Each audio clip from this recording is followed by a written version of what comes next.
Well, welcome back, folks. Today we're going to talk about chrome and zinc plating and how to tell the difference between the two.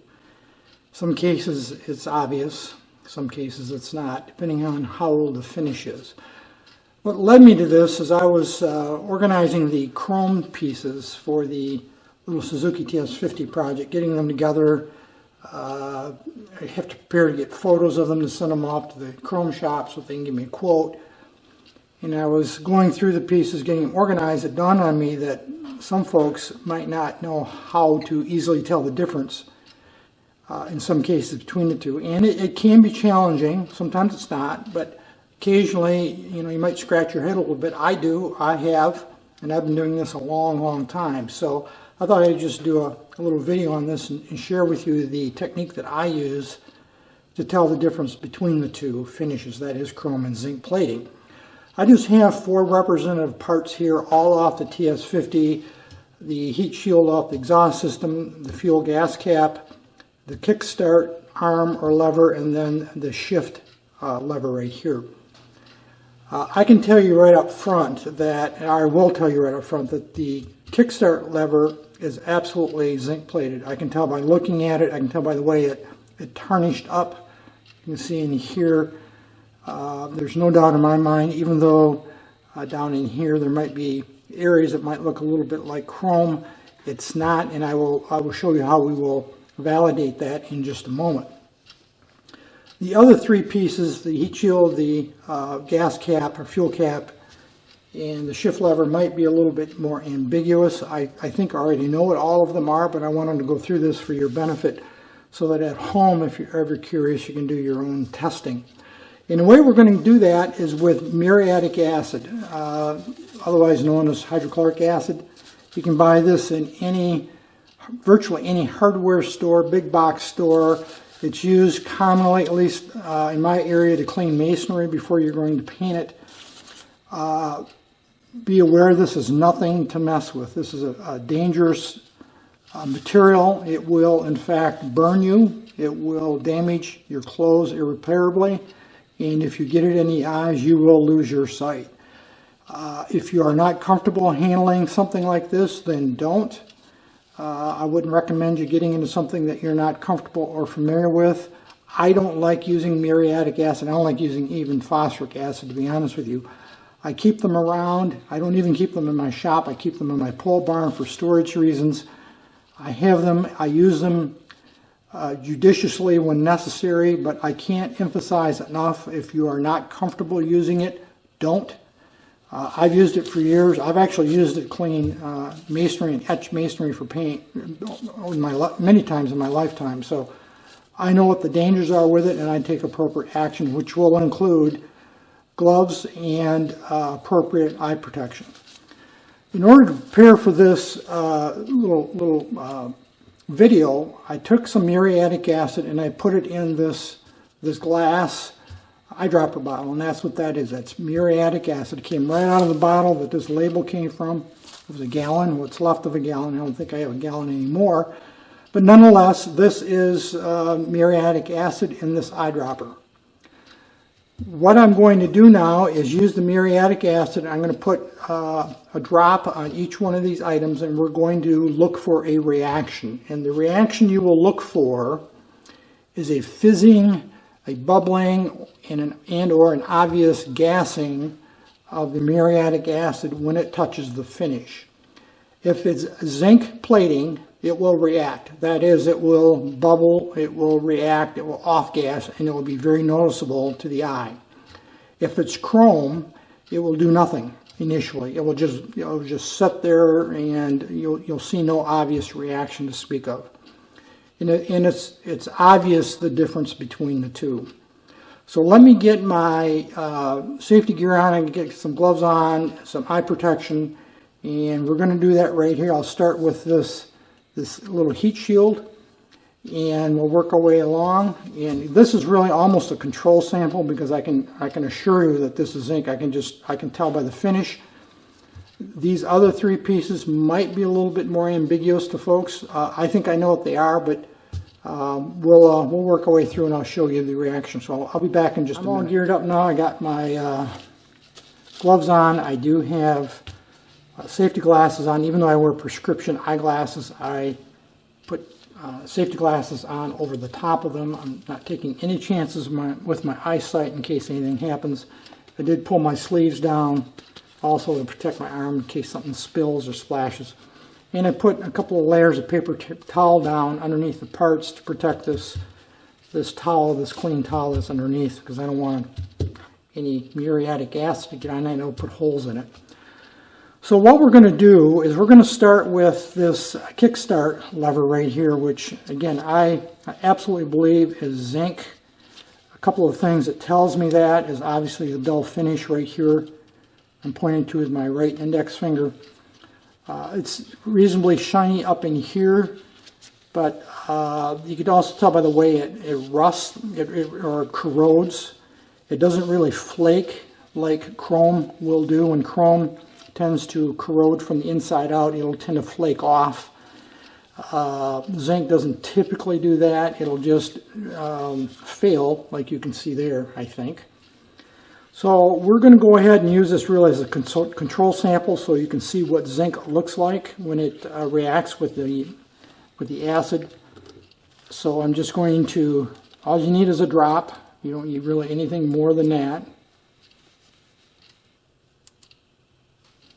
And let's do it right here on the shiny spot, and I'm going to get it up close to the camera, and I hope you can see this. See that reaction? I hope you can see that reaction. It's fizzing and outgassing right there. Absolutely, that is zinc plated. That is not chrome, and you can see it removed. The acid actually removes the zinc plating, which is fine in this case because I'm going to have to do something different with this anyway. And that was in a good, reasonably good spot on the part. So let's just flip it over and we'll do it again. Again, just a drop. That's all you need. Let's do it right here. You see that react? Very typical of a zinc finish. I'm going to wipe that off. Let's move on to the exhaust cover. This little shield right here. Now, this is a part that to the eye almost looks zinc plated. Let's test it and see. It doesn't really make any difference. I'm just going to put a little acid right here in this corner. Again, we're going to look for a reaction. I don't know if you can see that, but there is none. There is no reaction like we saw a moment ago right here. I believe this is chrome. I did all along, and I'll tell you what told me that when we flip it over.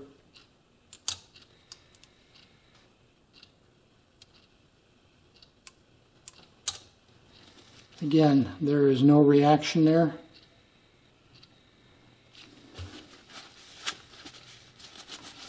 There are spots that it's started to rust through. I believe this is chrome. One of the other things that tells me that, and when I look at the back side, the way it's corroding or rusting, it's really got more of a flaking appearance to it than, contrast the two right here. If you look at the zinc part, that is the lower piece here, the kickstart lever, you can see how that's rusting.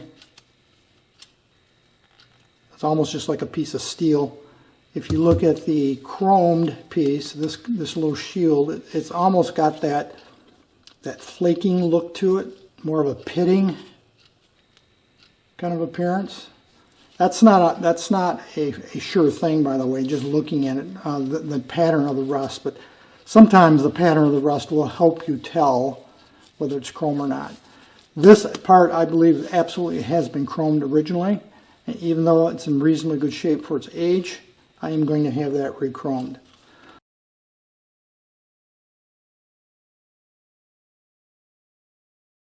Let's move on to the kickstart, or I'm sorry, the shift lever. And again, if you look at this backside, by the way, you can see it's all beat up here. Someone, somewhere along the way, Must have used a hammer on this.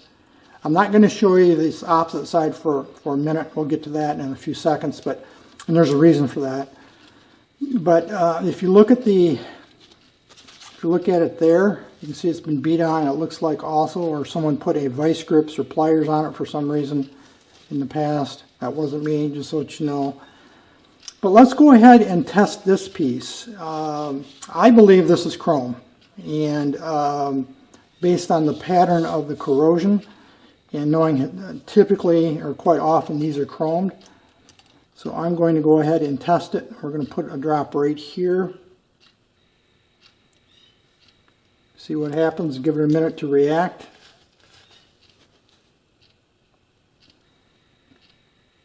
Nothing. There's no gassing, there's no bubbling. You wipe it off and you can see it doesn't leave a stain. If you leave that on long enough, it will start to affect the chrome. But just for a few seconds like that, it doesn't. And we can do the same thing right here on this end. Put a drop.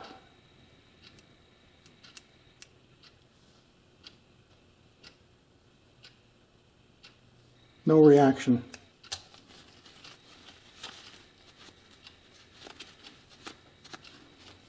So I believe this is chromed, and the reason I didn't want to show you this opposite side is I've been repairing it. This side right here, this is the outside. This would be installed against the engine like that. This side was all beat up, actually even worse than what this one was. This side right here, you can see these hammer marks. Again, why someone would do that, I can't speak to, but this was all pockmarked with hammer marks. So what I've been doing with my Dremel and fine files is cleaning this up and smoothing it off. And this is just raw steel right now because the finish, the chrome is all gone. There's no chrome on there. And you can see that steel really doesn't really react either. So what I'm going to do is finish repairing this section. I got a little more work to do here. And then I'm going to flip it over and I'll do the same thing here. That is, I'll smooth that all out. And I will do a little work here on where the rubber goes. It fits over that. Obviously, I removed the rubber for this exercise. And I'll repair all those teeth marks or tool marks, whatever they are, before I send it off to the chromer. But I believe this is chrome, this is zinc, this is zinc, and this is chrome. Let me get just a common bolt here out of my hardware bin, a new bolt or nut, screw, washer, something. I'll get a piece of hardware and I'll show you again just to validate on zinc. This is a common aftermarket 10 millimeter diameter metric fastener bolt that I had in my inventory. I had all kinds of this stuff around. This did not come out of a vintage Japanese motorcycle. I don't think it came out of a Japanese motorcycle at all, just aftermarket. But let's take a little drop of this acid and we're just going to put it right on the head. Now I know this is zinc. I have absolutely no question in my mind, but let's see what happens. Look at how that reacted. See that fizzing and bubbling? I think you can probably see. And you can see it's already removed some of the, probably all of the zinc, which is the sacrificial bolt for this exercise, not a big deal. But you can see the zinc right there, I think, is all gone.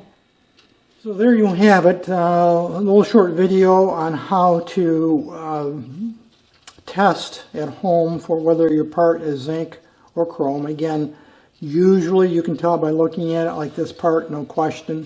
You know, common hardware like this bolt, no question. Sometimes you get into these kind of things that might be a little bit difficult to tell the difference.